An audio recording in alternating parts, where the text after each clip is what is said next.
1,050억 원이 투입된 국내 최초의 액화수소 플랜트. 화려한 준공식 이후 1년 6개월이 지났지만 여전히 상업 가동을 하지 못하고 있습니다. 이곳은 창원시가 야심차게 추진한 수소산업 선도도시의 핵심 설비였는데요. 이번 주 금요일 밤에서는 창원시 액화수소 플랜트가 멈춰선 내막을 알아보겠습니다.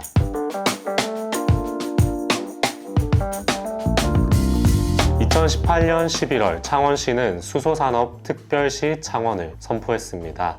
미래 먹거리 산업으로 주목받는 수소를 선점하겠다는 야심찬 포부였습니다.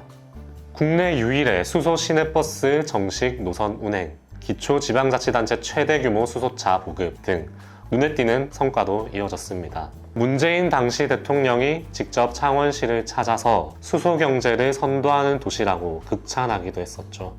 이런 흐름 속에서 창원시는 더 큰 그림을 그립니다. 창원 산단에 액화수소 플랜트를 짓기로 한 건데요. 총 사업비 1,050억 원을 들여서 추진하는 대규모 사업이었습니다. 이 액화수소라는 거는 기체 수소를 영하 253도씨로 냉각시킨 물질인데요. 부피가 800분의 1로 줄기 때문에 대량 운송이 가능해진다는 장점이 있습니다. 생산된 수소를 각 충전소에 공급할 때 물류 비용을 크게 아낄 수 있죠. 게다가 고압이 아닌 대기압에 저장할 수 있어서 폭발 위험성이 있는 기체 수소보다 훨씬 안정적입니다.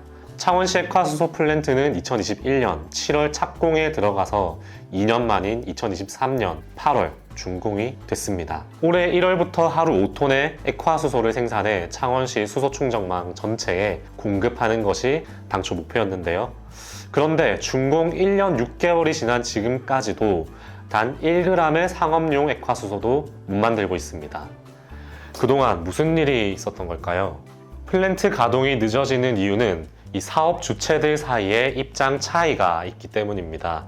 우선 이 사업 시행사는 하이창원이라는 특수목적 법인인데요. 액화수소 플랜트 사업을 위해 창원산업진흥원, 두산에너빌리티, 한국산업단지공단, 환경개성펀드가 총 340억 원을 투자해 만들었습니다. 이 회사는 710억 규모 프로젝트 파이낸싱 대출 주체이기도 했고 플랜트 완공 후 운영사 역할도 도맡았습니다. 두산에너빌리티는 하이창원의 출자자인 동시에 플랜트 건설 계약 당사자입니다. 프랑스 에어 리퀴드사의 설계 조달 시공을 맡긴 뒤 완공되면 하이창원에 시설을 인계하는 역할을 맡았습니다. 문제는 설비 인계 과정에서 발생했는데요.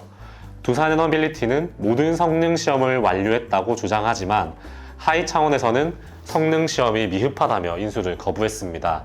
두산 측은 성능 시험 과정에 하이창원 측에 입회를 요청했지만 참여하지 않았다고 말을 하지만 하이창원 측은 계약상 요구되는 시험이 이뤄지지 않았다라고 반박하고 있습니다. 최근 창원산업진흥원 원장은 올해 2월 대주단이 이미 710억 원을 투자했기 때문에 3개월 안에 결과가 도출될 것이라고 했습니다. 한 달이 지난 현재까지도 진전은 없습니다. 하이창원의 액화수소 플랜트 인수가 늦어지면 PF 대출금 710억 원 상환의 차질이 생깁니다. 설비를 돌려보지도 못하고 부도가 나는 사태도 벌어질 수 있다는 거죠. 하이창원이 시설을 정상적으로 인수한다고 해도 문제는 남습니다. 애초 사업 대주단이 거액을 대출해준 전제는 창원산업진흥원이 매일 생산되는 액화수소 5톤을 전량 구매한다는 약속이었는데요. 현 시점 창원시 하루 수소 소비량은 계획의 절반에 못 미치는 2.4톤에 불과합니다. 추가 판매처를 찾지 못하면 이번에는 창원산업진흥원이 재정 위기에 빠지게 되죠. 액화수소 플랜트 가동 지연이 길어지자 지난해부터는 창원시의회가 이러한 문제를 지적했는데요. 이때부터 사업이 정치적 공방으로 번지기 시작했습니다. 국민의힘 시의원들은 이 사업에 대한 행정사무조사를 추진하려 했고 민주당 시의원들은 전임시정 흠집 내기라며 행정사무조사 특별위원회 참여를 전원 거부한 거죠. 이 과정에서 창원시가 담당 공무원을 직위해제하고 감사원에 사업 감사를 청구하기도 했습니다.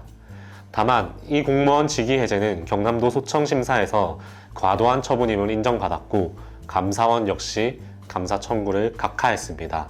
이미 투입된 1,050억 원의 자금, 시설은 완공됐지만 가동되지 않은 채 시간이 흐르고 있습니다. 국내 최초라는 타이틀에 집착한 나머지 사업성 검토와 수요 예측이 부족했던 것은 아닐까요? 한마음으로 위기를 돌파해야 할 때 불필요한 정치적 갈등으로 마지막 기회를 놓치고 있지는 않을까요?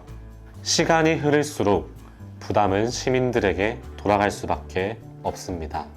오늘 금요일 밤은 여기서 마치겠습니다. 영상이 도움이 되셨다면 구독과 좋아요 부탁드리겠습니다.